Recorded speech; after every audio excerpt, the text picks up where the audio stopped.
You're listening to the Today's Conveyancer podcast, the leading source of information for residential property lawyers in England and Wales. Don't forget to subscribe and sign up to our free newsletter at todaysconveyancer.co.uk. You can also follow us on LinkedIn and Twitter. Hello, everybody, and welcome along to the latest Today's Conveyancer podcast. I'm joined this week by somebody who's probably not particularly familiar to the conveyancing world, but is certainly well known in estate agency. It's Paul Offley. Paul is Group Compliance Officer at Nurture Group. Again, not particularly widely known, better known as the Guild of Property Professionals and Fine and Country brands, which I'm sure are familiar to many of our listeners. Thank you very much indeed for joining, Paul. It's a pleasure. Thank you for inviting me along. You're very involved, as your title suggests, in compliance and supporting the members of the Guild and Fine and Country franchisees. I really wanted today to talk a little bit about what you think the most pressing issues for estate agents are from a compliance point of view, and by extension, how that impacts conveyancers. And then really kind of look at what best practice you've seen working in the industry to foster greater collaboration. We were both at the Estes Forum a few weeks ago discussing the opportunities for conveyancers and estate agents to work better together, and it's a real opportunity for the industry. There's some momentum behind it at the moment. Yeah, I agree. I think that Estes Forum was really good, and I think there was lots of really good ideas and feedback coming from that. And I think it's just like everything with these events, it's how you turn that into actual reality and start to make some progress to it. But it was a really, really good event. So let's start with who you are. Yeah. You're a little bit about your background, and then tell us a little bit about what you do at Guild of Property Professionals and Fine and Country.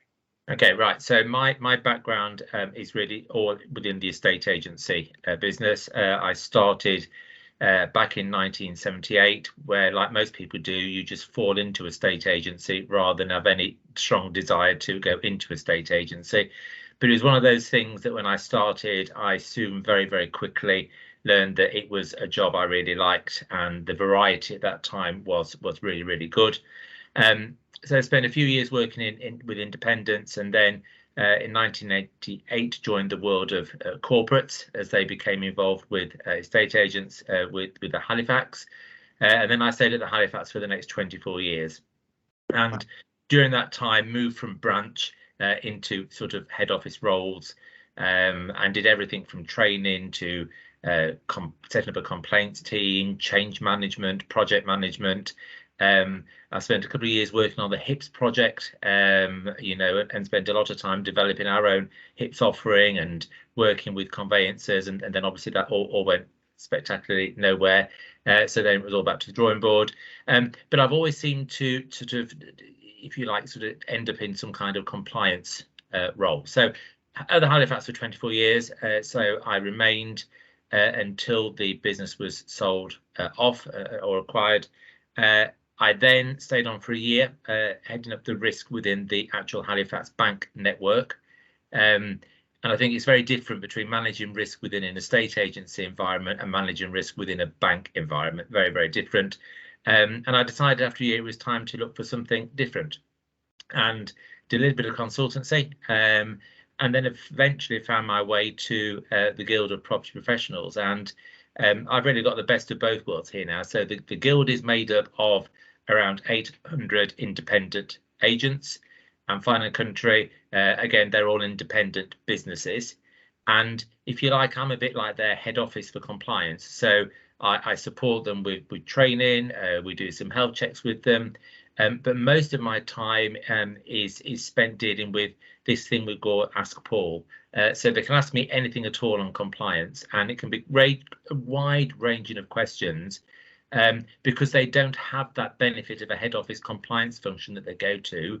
So therefore, we try and guide them to make sure they're doing everything correctly and compliantly. So first question is, what are the most pressing compliance issues for estate agents at the moment?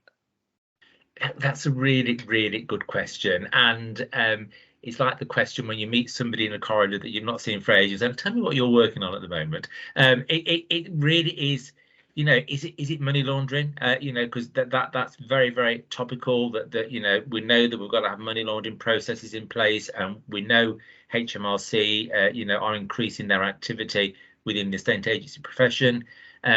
Is it the disclosure of material information to make sure that anything known about a property is disclosed before somebody has a transactional decision? Is it in the world of lettings to make sure that you've registered the deposit? I think one of the biggest areas where we see is, do firms really understand their risks, and do they understand what controls they've got in place to prevent those risks from becoming an issue? And it's really what I say to lots of business owners: look, are you managing your risk based on your perception that your firm's okay, or actually do you know in reality whether it is okay or not? And that is the key thing. And once you know that, you can drill down. I guess money laundering is always up there for residential sales as one of the top topics. I think at the minute, because we are talking lots about the disclosure of material information up front, that is becoming a hot topic in, have we got that information, where we're going to get that information from. So I guess that is really the hot topic at the minute. I think if you're in Wales, you probably say your hot topic is all the changes that are happening to the lettings process from the 15th of July. So, it really does vary based on where you are. And I sometimes find it's really difficult for agents, because it's almost like having all those plates that you've got to keep spinning. And sometimes one of them right down the far end of the corner stops spinning, and you don't notice it until the flipping plate falls off and you've got to do something about it. So it's just a case of, keeping your eye on absolutely everything that's going on at any one stage. But certainly at the minute, I would say money laundering and getting ready for the disclosure of material information. And the National Trading Standards Estate and Lettings Agents team have made their announcements around their expectations, A, B, C, I think they've called it, haven't they, in terms of the stages. Tell us about what A is requiring agents to do, Paul.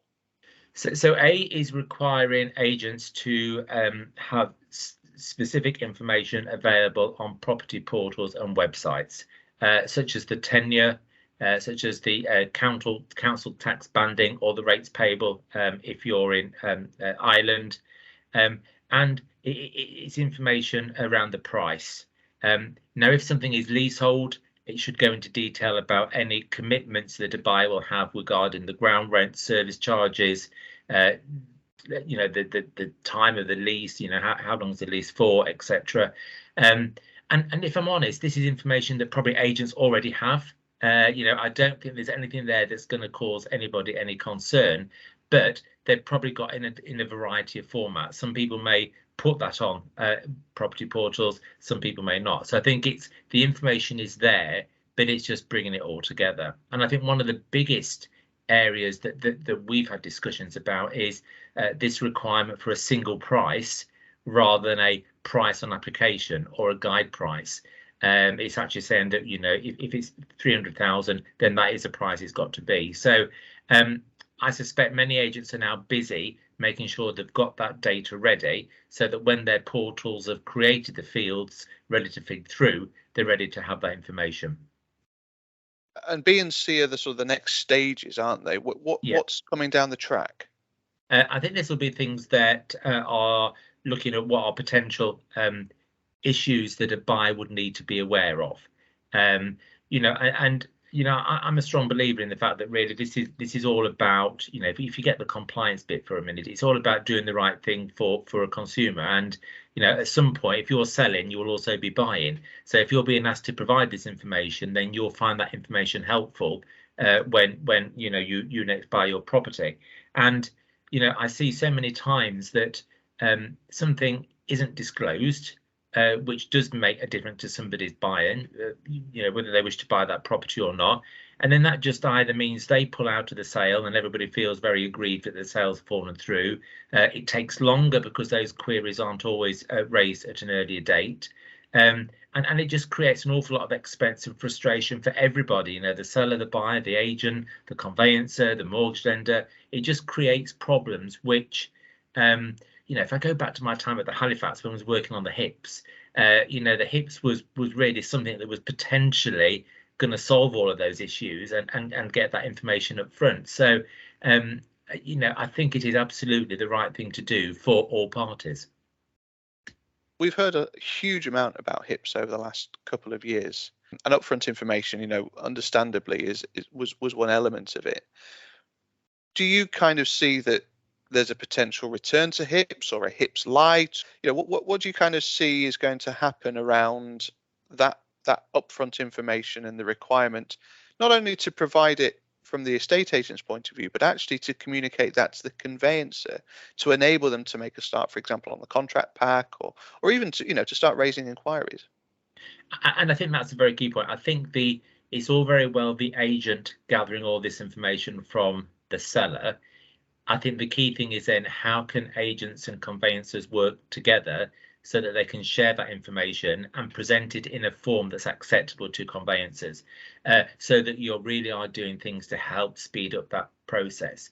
And again, not wishing to keep going back, but if I go back to my time when I first started in the late 70s, we always had a solicitor when we had an instruction.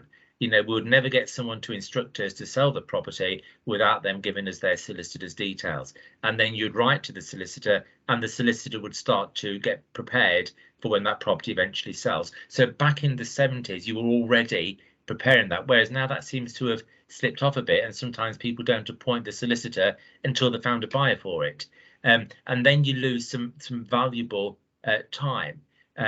And again, I think it's how the two parties can work together, and rather than the agent having to get all that information and then the conveyancer having to get all that information, work together to find a way you can present it in the format that's acceptable to both parties. And I think once we've got that, then you really start to see both parties working together.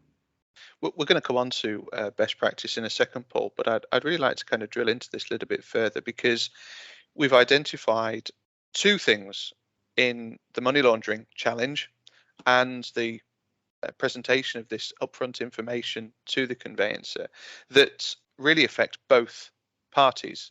Is there a way that you kind of see that compliance can kind of smooth that relationship, if you like? This is an issue that affects both of them. We're seeing moves towards reliance, which is this ability to use the anti-money laundering check that's done by the agent, similarly used further down the transaction. But while the regulators lay the blame on the individual organisations, we're going to struggle to see that happen. What else do you think we can be doing that can smooth that process? I think there's a lot we can do in terms of the money laundering side.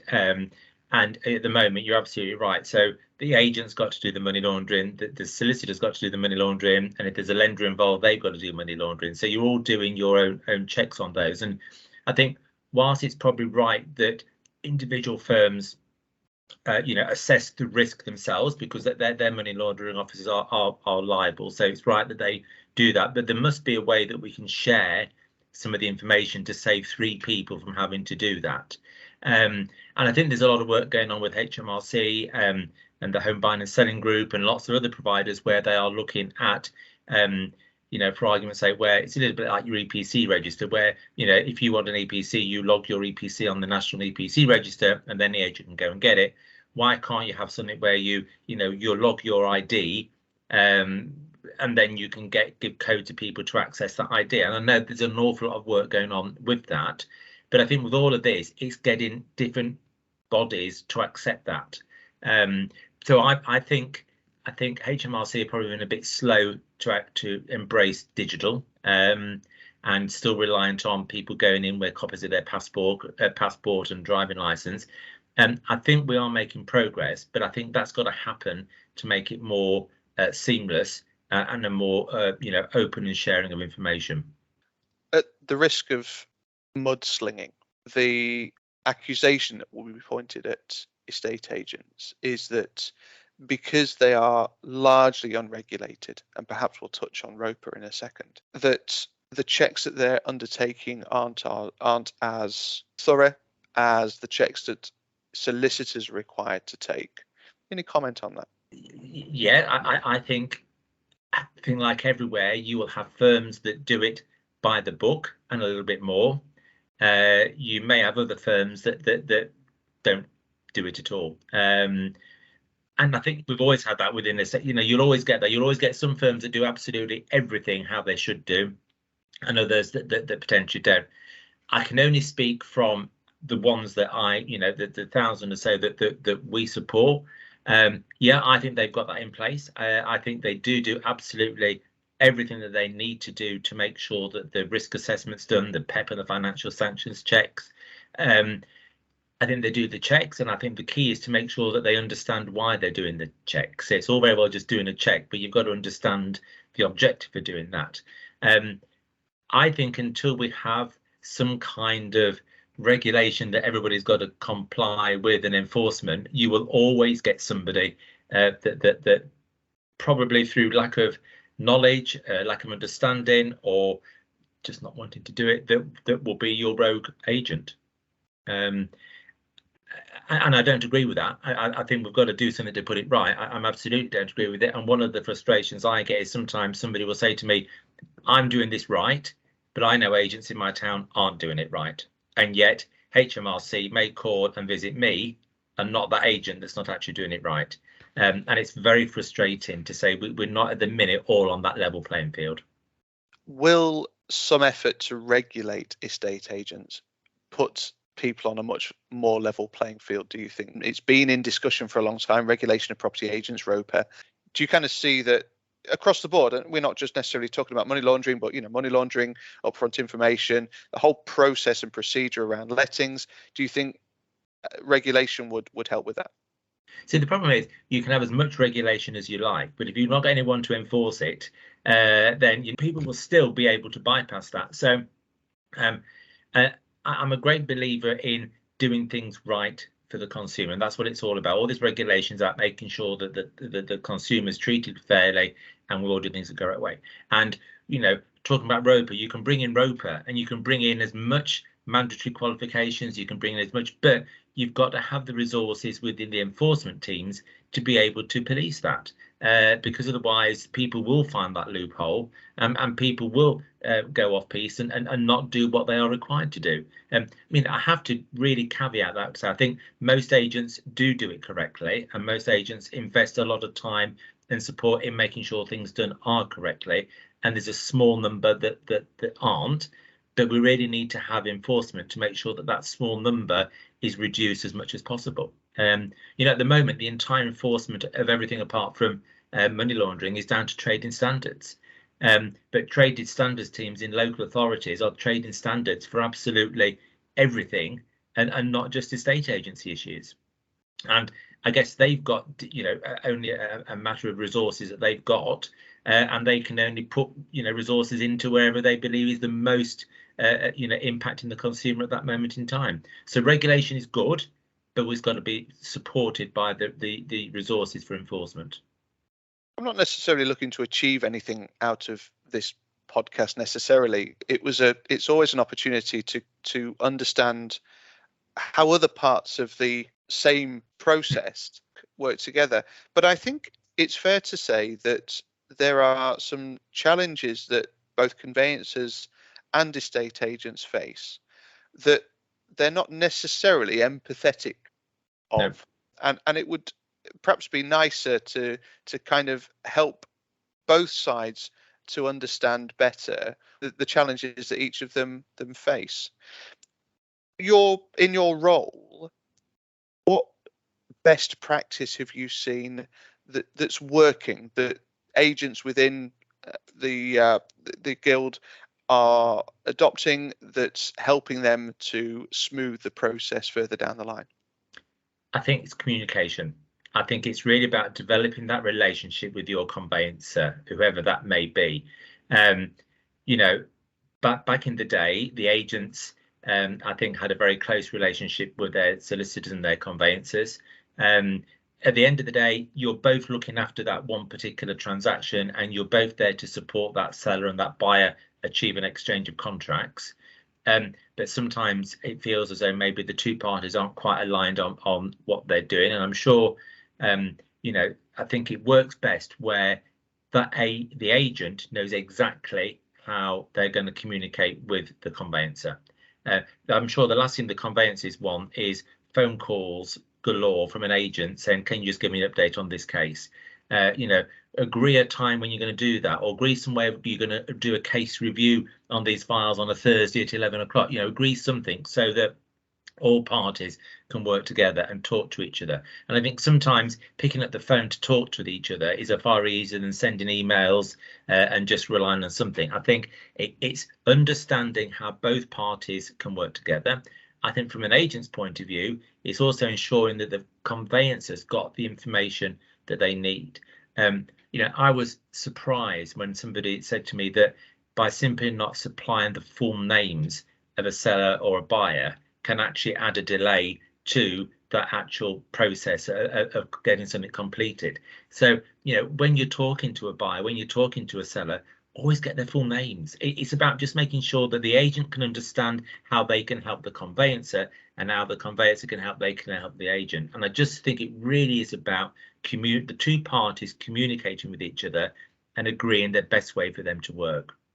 I've seen some brilliant cases where agents invite conveyancers into one of their meetings, so people get to know each other and they get to know how they can help support each other. I think it's creating that better working relationship between the two parties and a better understanding of what each other wants. It was interesting, going back to the Estes Forum, that those more experienced staff, shall we say, described the relationship as being born out of being down at the pub on a Friday night. That style of communication feels very outdated in this day and age, doesn't it? How do you kind of see that we can foster better communication if we're not down at the pub on a Friday night? Yeah, and I think it probably is difficult because maybe in some occasions you aren't in the same location as your conveyancer, and I guess back in previous times you would instruct a local solicitor within your local town, whereas now that not maybe the case. So, and I'm not at all supporting that everybody should go off to the pub on a Friday night and meet everybody everywhere. Although it was a brilliant place where you did lots of business. But look at what technology you've got now. Why can't you have a Zoom call with the solicitors? Why can't you set up something and say, well, actually, we're not going to come in and see you, and we're not going to get people to travel all over the country, and you may be in a different location to where I am, but that doesn't mean you've got to stop that communication process. So why can't the two parties have a Zoom session set up? So even if it's just to get to know the staff and get to know the people you're dealing with. I think that's one of the good things that's come out of the pandemic, is the fact that people know people more intimately through Zooms, because you're in people's homes. You and I have spoken about it. You see people's family, their dogs, their cats, and I just think it makes it more personable, and that makes that communication process far more easier. One of the things that came out of the forum for me was empowering junior members of staff to build those relationships. And I just wonder whether listeners to this podcast, and feel free to submit your comments around this, but do you feel that estate agents are empowering junior staff to go out and build those relationships? And similarly, the challenge to conveyancers, are conveyancers empowering junior staff to go and build those relationships? I think that's absolutely spot on. I think the best results I have seen is where people are building those relationships. Not just the partners or the directors, but the negotiators that are actually dealing with those sales. They are the ones that are talking to the buyers and sellers on a regular basis. Those people that are actually involved, and sometimes they don't always necessarily realise that they know the estate agency process. I'm absolutely convinced of that, but they may not understand why something relatively unknown to them can help that conveyancing process. So I think, yes, the more they actually get involved, then absolutely the better it is, and involve them rather than just talking to business owners, because the business owners probably are not actively involved in that particular transaction. So yeah, I'm all for engaging those relationships as early as possible, and with the people that are actually dealing with those transactions. Paul, we're sort of moving towards running out of time, but it's been brilliant to chat. I think that communication's clearly a huge opportunity for estate agents and conveyancers. And I agree that if the pandemic has had a positive impact, it's this ability to have virtual conversations rather than have to get out of the office and go and meet people, albeit that it's valuable to do that as well. I said I didn't want to get anything out of this particularly, except that it's hopefully raised the awareness of the need for empathy on either side of the transaction, that the two businesses that we're talking about here both face very similar challenges, and that actually by sort of working together, they will resolve those much better than by being at loggerheads, although that's reasonably straightforward. Paul, it's been great to chat. Really, really appreciate your time. Thank you so much. No, it's been a huge pleasure. Thank you very, very much for inviting me. The Today's Conveyancer podcast is available on your preferred podcast provider. It's also available on the Today's Conveyancer website. Thank you very much indeed for listening, and see you again soon. You're listening to the Today's Conveyancer podcast, the leading source of information for residential property lawyers in England and Wales. Don't forget to subscribe and sign up to our free newsletter at todaysconveyancer.co.uk. You can also follow us on LinkedIn and Twitter.